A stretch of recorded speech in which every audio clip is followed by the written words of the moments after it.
Today I want to share with you 3 skills that research consistently points to as being foundational for changing your habits and creating a life that you want.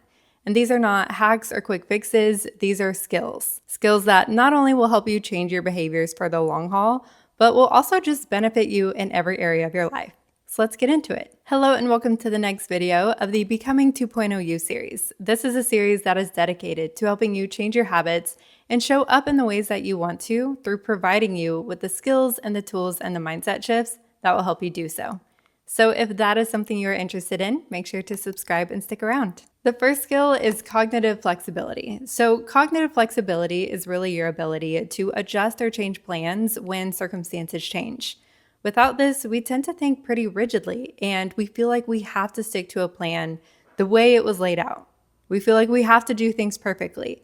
It's really hard for us to adjust because we think it needs to be done a certain way, and it feels very uncomfortable to do things when we can't do it in that specific way. And that kind of thinking leads to things like all or nothing thinking or perfectionistic thinking. And that ultimately really impacts our consistency because every time we can't do it perfectly according to plan, if we don't do it, then we're going to do things way less than if we were able to just adjust things a little bit and keep going. There are so many reasons why we might tend to think in a more rigid way, but thinking more flexibly and learning how to improve that skill of yours will help you so much with actually changing your habits and behaviors. So here are some things you can do to help you cultivate that skill. The first thing that can really help with this is really practicing questioning your thoughts and interpretations of things. When something doesn't go to plan, pause and just notice where your mind goes. A lot of times what our mind might come up with is a very rigid way of thinking about things, and that can feel like objective truth, but it's really just an interpretation. It's really just a thought. So you can start to question those thoughts and think about playing in the realm of possibility. Ask yourself things like, is there another way to see this? If there was a different way to do this, what would that look like? If this was simpler, what would that look like? If I was the type of person who did this, what option might I choose? What kind of decision might I make? Is abandoning the whole thing the only option, or is that just how I feel right now? If it was beneficial to do even just a small version of this, what would that look like, right? If logistics truly don't allow you to go to the gym today, does that really mean that you can't work out at all today? Does that mean that you're throwing off your whole plan for the week? Or could you still move your body in some kind of way today? Could you see adjusting to go on a walk instead as you still sticking with your goal? Could you allow yourself to do just a small portion of your workout? Or even if you do miss today's workout, can you allow that to not affect the rest of the workouts for the week? That is what thinking more flexibly can look like. You can also practice updating your perspectives throughout the day. You can notice when you're thinking in any kind of extreme, such as either I'm doing really great or I'm completely failing, or I'm on track or I've completely fallen off. And just start to question that. Did I actually fail or do it wrong? Is it really just this or that? Or is there a messy middle? Is there more nuance to this? Ultimately, real life lives in the middle, and training yourself to see that kind of nuance is how you can help yourself build more cognitive flexibility over time. Skill number 2 is emotional regulation. We typically are not super aware of just how much our emotions are running the show when it comes to the things that we do. What can often happen is that we feel some kind of emotion, whether that is stress or overwhelm or sadness or seeking comfort in some kind of way, or an emotion that leads to that. And then next thing we know, we are grabbing a sweet treat. We are scrolling on our phones. We are avoiding certain tasks. Your emotions can be driving a majority of your behaviors. And typically, it's not the type of behaviors that we want to get ourselves to continue to do. And it can make changing our behaviors a lot harder. So emotional regulation is just such an important skill to cultivate. And really what that is first having emotional awareness, being able to notice that you're having an emotion, that you're even experiencing that. And in today's distracted world, that's actually easier to not do than you might think. And then emotional regulation is being able to feel and experience those emotions while having control over how you respond and react to them. So without this skill, our emotions are running the show just a little bit more than they really should be. So being able to regulate your emotions is really being able to allow that emotion to be there and allow yourself to feel that emotion while still having control over how you respond to it, not just reacting based on the emotion. It's observing the emotion, experiencing it, and deciding how you want to respond, whether that be breathing deeply, going on a walk, having an inner dialogue of something like, I am okay, This is okay. Maybe you reframe the situation. Maybe you ask yourself what you need in that moment. And I really believe that a big part of emotional regulation is changing your relationship with your emotions, really allowing them to be such a neutral thing rather than thinking that they're this bad or negative thing.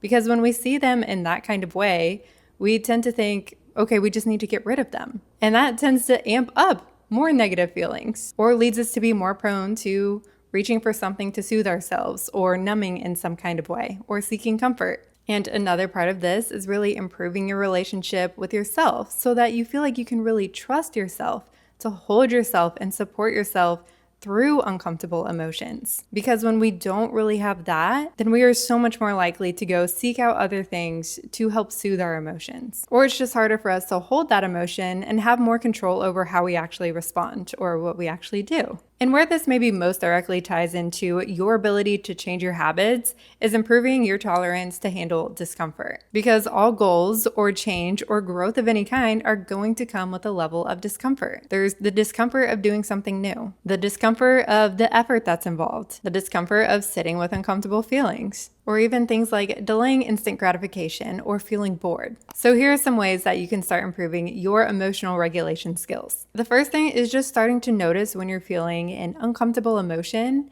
and before you do anything, just pause for a moment.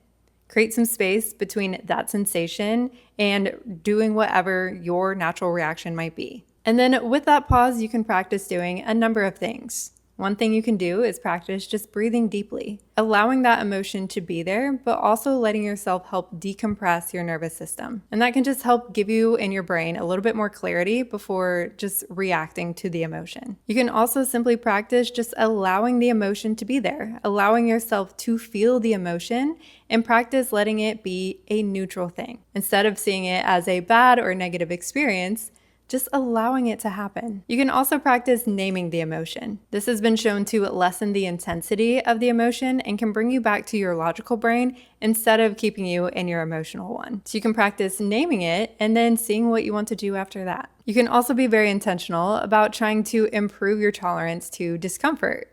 So anytime you feel some kind of discomfort or uncomfortable emotion, you can allow yourself to just sit with that. Instead of trying to numb or distract yourself or find something to help soothe yourself, you allow yourself to just be in that uncomfortable emotion. And again, you can come back to, how can I support myself right now? And these really can all go hand in hand, but the last one is really being able to notice that you're having an urge to go do something, like maybe a habit that you're trying to break, and just noticing that urge and not acting on it, having awareness of it, and then simply shifting your focus. And then just practicing doing that until it becomes easier and easier. And the last one is self-compassion.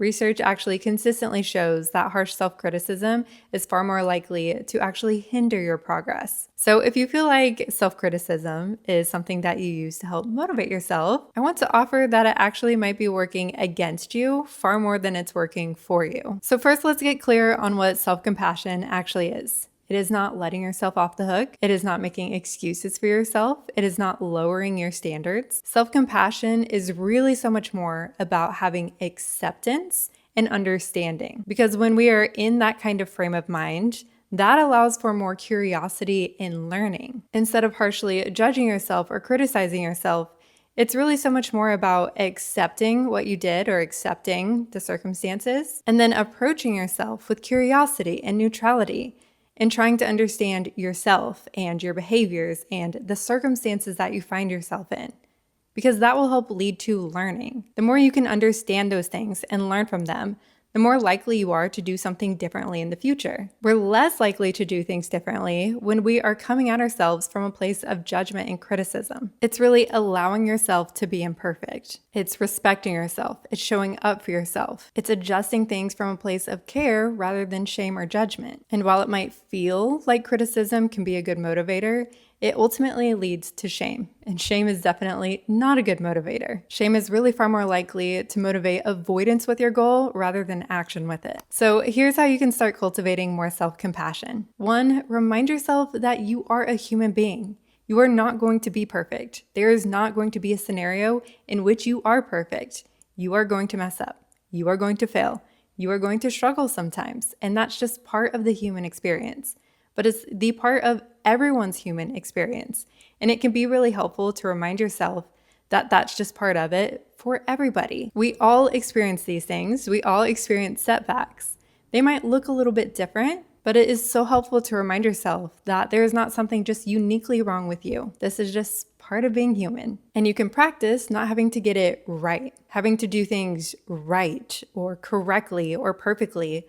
All of that is just conditioning. And you can even ask yourself, what does that even mean? What would doing it right mean? What would doing it perfectly mean? What would not failing even look like? And we can also reframe failing, because failing is actually a very good thing.